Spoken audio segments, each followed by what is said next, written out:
वहीं राजस्थान रोडवेज के कर्मचारी संगठनों के पदाधिकारियों और परिवहन मंत्री प्रताप सिंह खाचरियावास के बीच वार्ता की बैठक शुरू हो गई है और परिवहन भवन में हो रही इस बैठक में रोडवेज के अधिकारी और परिवहन विभाग के अधिकारी मौजूद हैं और बैठक के दौरान रोडवेज कर्मचारी अपनी मांगों को लेकर बातचीत कर रहे हैं। रोडवेज कर्मचारी 7वां वेतनमान दिए जाने, डीए बढ़ोतरी करने, रिटायर्ड कर्मचारियों के सेवानिवृत्ति लाभों का भुगतान करने, परिलाभों का भुगतान करने और 1000 नई बसें खरीदने की अनुमति देने, रोडवेज में रिक्त पड़े चालक परिचालकों के पदों पर नई भर्ती सहित आधा दर्जन मांगों को लेकर बातचीत कर रहे हैं और बैठक दोपहर 1:30 बजे तक जारी रहने की संभावना है। और चलिए अब रुख करते हैं अगली खबर का। जयपुर एयरपोर्ट के निजीकरण से जुड़ी ये खबर है। 7 कंपनियों ने जयपुर एयरपोर्ट में इंटरेस्ट दिखाया है। जीएमआर, अडानी एंटरप्राइजेस और इटली की Autostrade, AMP capital investors UK, I investments और national investment and infrastructure fund और पीएनसी इंफ्रास्ट्रक्चर कतार में है।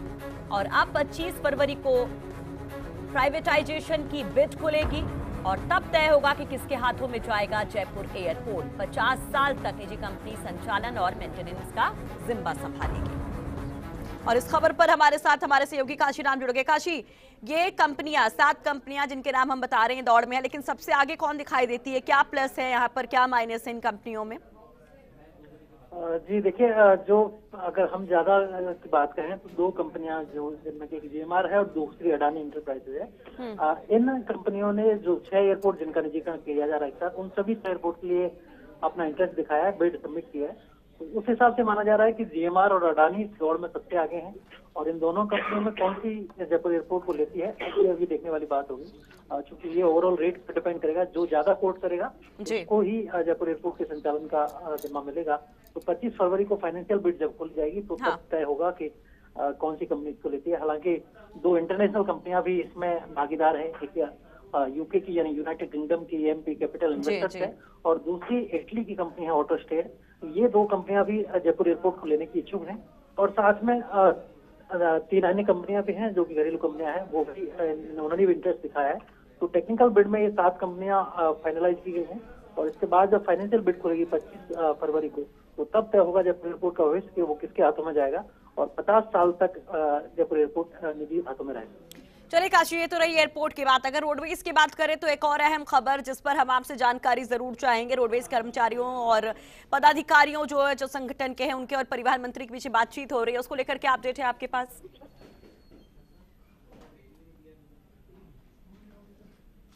काशी, क्या आपको आवाज मिल रही है?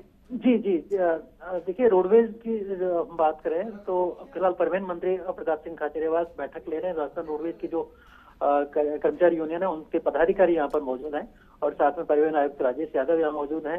राजस्थान रोडवेज के अधिकारी भी यहाँ पर मौजूद हैं, आईएएस सुचि शर्मा सहित सभी अधिकारी यहाँ मौजूद हैं और उन सबके साथ ये चर्चा जारी है कि किस तरह से कर्मचारियों की जो समस्याएं हैं उनका हल निकाला जाए, क्योंकि कर्मचारी लगातार ये मांग कर रहे हैं कि उन्हें 7वें वेतनमान का लाभ दिया जाए। और राज्य सरकार के जब सभी कर्मचारी इससे लाभान्वित हैं तो क्यों रोडवेज कर्मचारियों के साथ सौतेला व्यवहार किया जा रहा है, ये उनकी सबसे अहम मांग है। और साथ ही जो रिटायर्ड कर्मचारी हैं उनका भी करीब 250 करोड़ रुपए का बकाया चल रहा है, वो उन सेवानिवृत्ति परिलाभों के भुगतान की मांग कर रहे हैं। और अन्य जो मांगे हैं उनकी, उसमें रोडवेज ने की 1000 करीब नई बसों की खरीद करने, 2000 से ज्यादा जो रिक्त पद पड़े हुए हैं उन पर भर्ती करने और भी आधा दर्जन मांगे इनकी हैं। उन सबको लेकर एक वार्ता चल रही है और एक समाधान करने की कोशिश जारी है। तो परिवहन मंत्री प्रताप सिंह ने कहा है कि जो भी उन वादे राज्य सरकार ने किए हैं, कांग्रेस का जो जन घोषणा पत्र था उसमें जो वादे किए गए उन सभी वादों को पूरा किया जाएगा। हालांकि इसकी डेडलाइन वो अभी तय देने में असमर्थ हैं कि कब तक ये मांगे पूरी हो जाएंगी। उन्होंने ये भी कहा है कि 7वें वेतनमान भी देंगे, लेकिन कब देंगे ये अभी कह नहीं सकते। चलिए, बहुत बहुत शुक्रिया काशी तमाम जानकारी के लिए।